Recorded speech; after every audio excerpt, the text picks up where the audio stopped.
Hi friends, welcome to this quick discussion on polity questions of 2024. 18 questions, pretty straightforward, most of them, and in fact all of them. Just one question where there is a bit of a trap, but even that should be okay. So let's quickly discuss it. All the 18 questions with the answers and the Polity Simplified reference, which is the book written by me. So first question, straightforward. So different sets may have it in different numbers. So I'm just discussing the 18 questions one by one. Delimitation commissions, 4 delimitation commissions, 1952, 1963, 1973, 2002, right? First 3 were for number of seats, fourth one was only for redrawing the boundaries and for determining SC and ST seats. Straightforward, my Polity Simplified book, chapter 23, political system, it is clearly mentioned that it has been constituted only 4 times. Delimitation commission has been constituted only 4 times. So that makes the answer straightforward. Right? Constitution, 71st Amendment Act amends the 8th schedule to include which of the following languages? So guys, Maithili, Dogri, Santali, Bodo. These were 4 languages which were added in 2004 through the 92nd Amendment Act. So you remove Maithili, the answer is 1, 2, 3. All these 3 were added through the 71st Amendment Act. In fact, this question, very similar question, right, is part of the practice question of Polity Simplified. If you buy the book through the Edge platform, you will be able to look into it as well, and you will be able to practice these questions, right? Which of the following statements are correct about the Constitution of India? Straightforward, all 3 are correct. So usually UPSC does not ask article number based or part based questions, but this is a slightly unexpected question in that sense, but not very difficult things to remember, right? Part 9 panchayats, part 9A municipalities, part 18 emergency provisions. In the unitary features chapter it will be covered, in emergency provisions chapter it will be covered. Amendment of the constitution is a separate part under part 20 for article 368, right? So all 3 are correct and the answer is D, and this is covered both in the chapters as well as there is in the Edge content. There is one online document called Articles and Important Provisions at a Glance, where I would have listed down the article numbers and the part numbers with brief description, 7th schedule entries, 8th schedule list of languages. So that document will also help you answer this question. Which one of the following statements is correct as per the Constitution of India? Now, this is a slightly trick question, but a straightforward in that sense. Interstate, everything is in the union list. And corporation tax is a direct tax. Direct tax is also in the union list. So if you look at it, these 3 mention state list. The only one which mentions union list is option C. And I have given you the entry numbers also here where they are mentioned. Entry number 42 is interstate trade and commerce. The next, migration and quarantine, is entry number 81. And corporation tax is entry number 85. All 4 are part of the union list, but only one option as union list, which is the correct answer, right? Which is the technique of anti-similarity, right? 3 are interstate, 1 is corporation tax, but that is not the anti-similarity here. The anti-similarity is between 3 state list and only 1 union list, whereas all 4 are from the union list. So the correct answer is C. Under which of the following articles right to privacy? I mean, I was expecting right against climate change. In fact, in the current affairs related questions that I have been posting on my Twitter handle also, and many people would have been following it, right against climate change was a recent judgment, but they have still stuck to right to privacy. This might have been also because of the Digital Personal Data Protection Act that was passed in 2023. It's a straightforward answer, Article 21 under the Puttaswamy judgment, and that is highlighted in your Polity Simplified book, declared as part of Article 21 in Puttaswamy case, so that you will not forget it if you read and revise it, right? Which of the following statements about ethics committee in the Lok Sabha is correct? Again, guys, I had predicted from my prediction list of 25, 3 questions have come. I'm so happy, and hopefully all of you have followed it and you're also happy. Scheduled tribes list, who does? Ethics committee, and 106th constitutional amendment for women reservation bill. You know, in the last 30 days I had predicted questions from 25 areas. Out of these, 3 questions have come, and this ethics committee was in the news because of Expulsion of Mohua Moitra, who's the MP of TMC. She has again won in the recent Lok Sabha election. But guys, this is the advantage again of the Polity Simplified book, right? Which is also given to everyone in the Officers IAS Academy.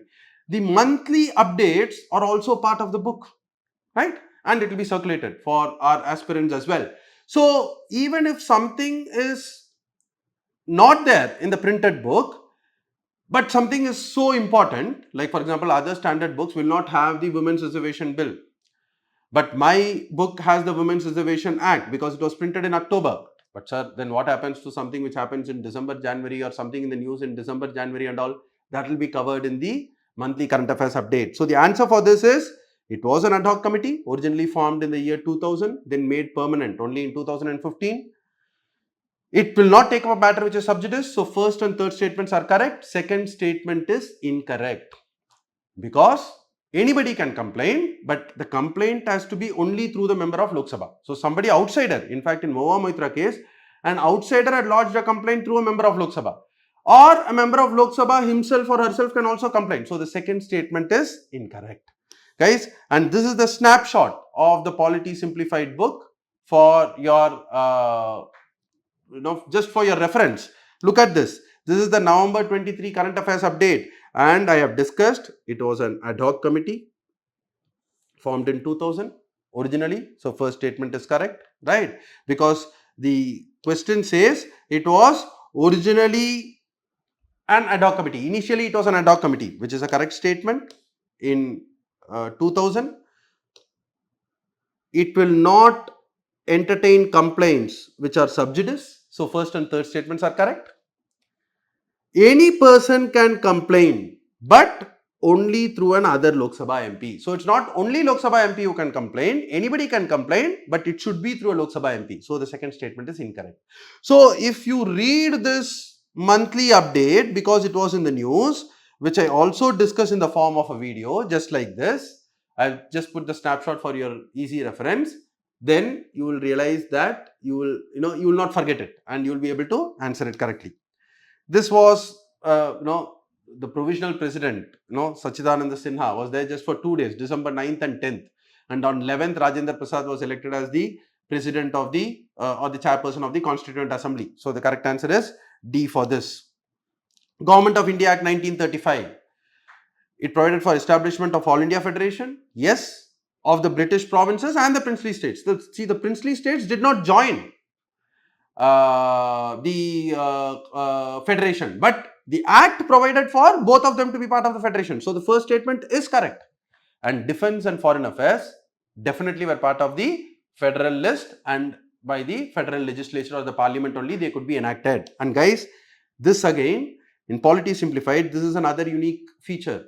All important areas have been grey shaded, and you will find that there are 4 to 5 questions. See, these are there in all the books, but for your last minute revision, apart from the mnemonics and the flowcharts and the tables which are part of the book, these grey shaded areas, if you revise once every year, I feel that these are important. That is why, based on that analysis, I have grey shaded these areas. And you will find even in this year questions, around 4 to 5 questions have come from these grey shaded areas. Which means these grey shaded areas, if you revise the day before the exam once and go, you will not make a mistake at all. And look at it here. It provided for an All India Federation comprising provinces and princely states. First statement correct. And federal list consisted of external affairs, naval, military and air forces, which is nothing but defense. Defense and external affairs, foreign affairs were part of the federal legislature. So both the statements are correct in this question. Next question, Article 368, very straightforward list. Parliament may, in the exercise of its constituent power, may amend by way of addition, variation or repeal any of the provisions of the Constitution. So all the 3 are right. It is the first introductory paragraph in my book, Polity Simplified, on amendment to the Constitution. So you will never miss it. Then this is the slightly tricky question. I still feel there is no trick in it, but UPSC just interpreted the word necessary with question, and incidentally both are relating to money bill. Last year 2023 question also money bill, this also money bill. But First statement correct. Article 109 mentions the special procedure. Don't get confused with the definition which is given in 110. The procedure is given in 109. A money bill shall not be introduced in the Council of State, which means it can be introduced only in the Lok Sabha. First two statements are correct. Rajya Sabha can either approve the bill or suggest changes but cannot reject it. See, but cannot reject it is correct. But can it approve a money bill? No. Guys, there is no question of approval or passage of a money bill in the Rajya Sabha. The Constitution only says that the Rajya Sabha can give its recommendations, suggest changes within 14 days. That's all. So, when we had the debate, even in our academy, so what if UPSC interprets approval as acceptance? It doesn't give any recommendations and just accepts it within 14 days with no recommendations, then can it be treated as an approval? But I think the word approval is different, acceptance is different. Approval means the bill is put to vote and passed in the Rajya Sabha. That does not happen for a money bill in the Rajya Sabha. So the third statement, in my opinion, is incorrect.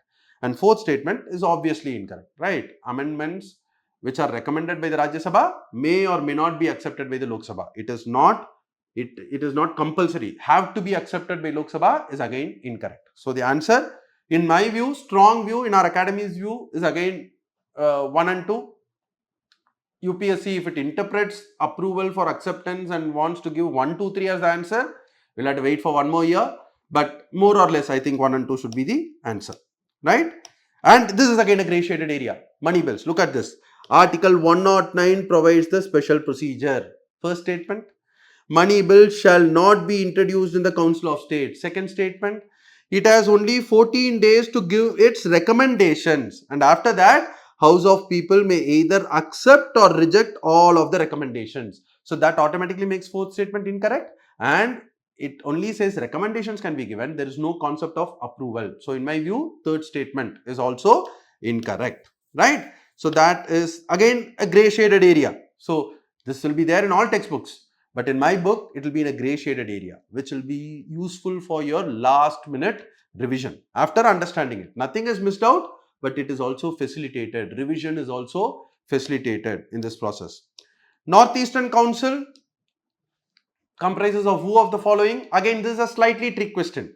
See, not everybody will remember, even if they read in a textbook, that 2002 an amendment was made. Not just the chief minister, but even the governors of the constituent states and 3 members nominated by the president will be part of the Northeastern Council. This amendment happened in 2002. But many people, even after reading it in the books, may not be able to remember it. But the trick here is the fourth statement. Everybody knows that Home Minister, or everybody who prepares, even for example, even in my book, Polity Simplified, it mentions in 19.6.2.2, I am giving the chapter reference for each of the areas so that you can go and look at it once you are back. It says, the Home Minister is nominated as the chairman of all zonal councils. So, Home Minister is not a member of the zonal councils, which includes the Northeastern Council. The Home Minister is the ex officio chairman of all zonal councils, right? So, the moment you remove the Home Minister, you have the answer. Understand? So, that is the trap in this. But once you read in the book that Home Minister is only nominated as a chairperson of all zonal councils, you will think, okay, he is not a member then. Then once you remove it, the answer is 1, 2 and 3. 106th Constitutional Amendment, as I told you, this is something which is there in the book, Polity Simplified, which you will not find in any other book because mine got printed the latest in October. But guys, it's not about that. Anything that happens, even after that, in November, Ethics Committee was in the news. In December, Election Commissioners Appointment Act was passed. In March, Citizenship Amendment rules were notified. Amendment Act rules were notified. Those are also covered in the current affairs update in the Edge platform. So please keep that in mind. Anyways, so this, it has not come into effect in the 18th Lok Sabha. The 18th Lok Sabha is already constituted. It is for 15 years. Second statement is correct. And scheduled caste and scheduled tribe women will also have 1/3 reservation for the seats reserved for scheduled caste and scheduled tribe, right? And so, answer is 2 and 3 C. And the reservation of seats in the Lok Sabha, this is how it reflects in my Polity Simplified book. And guys, it is not just about the static content which is important for the prelims. But what is the critical analysis of the Women's Reservation Amendment? It follows, it flows, and just for a snapshot, I put it here. Even the analysis is there as part of Polity Simplified, right? A writ of prohibition, straightforward. It is issued to a lower court for discontinuation, prohibiting the continuation of proceedings in the case. Again, this is a snapshot. I would have just mentioned each kind of writ, and in a single or two bullet points, I would have brought out the key points so that it is easy for you to read, revise, and remember. So, prohibition is issued against a lower court or tribunal to prevent it from passing a wrongful order. So, that is exactly what is given as statement C. It is issued to a lower court prohibiting continuation of a proceeding, right? So, this is the simple way in which you can understand and recollect, right? 14, again, scheduled tribe. It was covered as part of my prediction. It is there in the monthly current affairs in Edge platform. It is part of the grey shaded area in the book Polity Simplified. Who notifies? Governor. The governor has made SC order, ST order, and any change to that can be done only by the parliament. Why did this question come, guys? Because in February 2024, there were 9 tribes which were added to the scheduled tribe status, including some of the PVTGs. And that is the trigger for this question. I have predicted it even on my Twitter handle, right? So, so the first statement is incorrect, and of course, it is prepared state and union territory wise. So, some community which is declared as a scheduled tribe in one state, in the neighboring state it may not be declared, and the people living or domiciled in that state will not get that benefit, right? So, that is the state or union territory wise list of scheduled caste and scheduled tribe. So, the second statement is correct, right? So, the answer for this is B. With reference to the union budget, again, and guys, this is again a grey shaded area in the book, right? President publishes, and it is published state or union territory wise, which means different states. One state it may be there, in another state it may not be part of scheduled tribe or scheduled caste. So that is the answer for this question. With reference to the union budget, union finance minister on behalf of the president causes the annual financial statement to be laid. So first statement is incorrect, and no demand for grant can be made without the recommendation of the president. Straightforward, and it is covered in the parliament chapter. With reference to the speaker, again, straightforward question. When it is a resolution for the removal of the speaker, she shall not preside. Correct. She shall not have the right to speak. Everybody will have the right to speak. You will not be damned without giving an opportunity of being heard. So the speaker can defend his case in the Lok Sabha. And this is the only instance when the speaker will vote in the first instance as a member, because they will not be presiding over it, but they are a member of the Lok Sabha. So resolution for their removal is the only instance when they may vote or they can vote in the first instance as a member. So the third statement is also incorrect. And again, guys, grey shaded area in my book Polity Simplified in chapter 10. Speaker or deputy speaker shall not preside. They can be present as a member and will have the right to speak. They can vote in the first instance as a member. This is in a grey shaded box. So last day, yesterday, if you had revised it once, today you will not miss this answer, right? So that is the speaker related question. Lapse of bills, again straightforward. A bill pending in the Lok Sabha or passed in the Lok Sabha and pending in the Rajya Sabha. Porbandar does not lapse. All other lapses, right? So only because of prorogation or originating in the Rajya Sabha or passed by both the houses, which is pending with the president. That's a mnemonic that I would have given in the book, right? But the first two lapse as per Article 107. But 108, joint sitting is an exception. If already a joint sitting is notified, that bill will not lapse. Even with the new Lok Sabha, the president may call, not compulsory, but may call, but the bill does not lapse if already the joint sitting is notified. If before notifying the joint sitting, Lok Sabha is dissolved, the bill anyways lapses. So this is given in Article 107. Again, a grey shaded area, right? A bill pending in the House of People lapses. A bill having passed by the House of People and pending in the Council of State lapses. subject to the provisions of Article 108. So, if joint sitting has already been notified, it does not lapse. So, this is the summary, which is again provided in a grey shaded area and also a mind map in the book. And then finally, with reference to the Parliament of India, prorogation, summoning of the House, everything happens only as per the advice of the Council of Ministers. So, first statement is incorrect. So, automatically you can eliminate A and B. Second statement is correct. Usually, it happens only on the adjournment sine die. In fact, in my book, I would have used the word usually. Here, the word used is generally.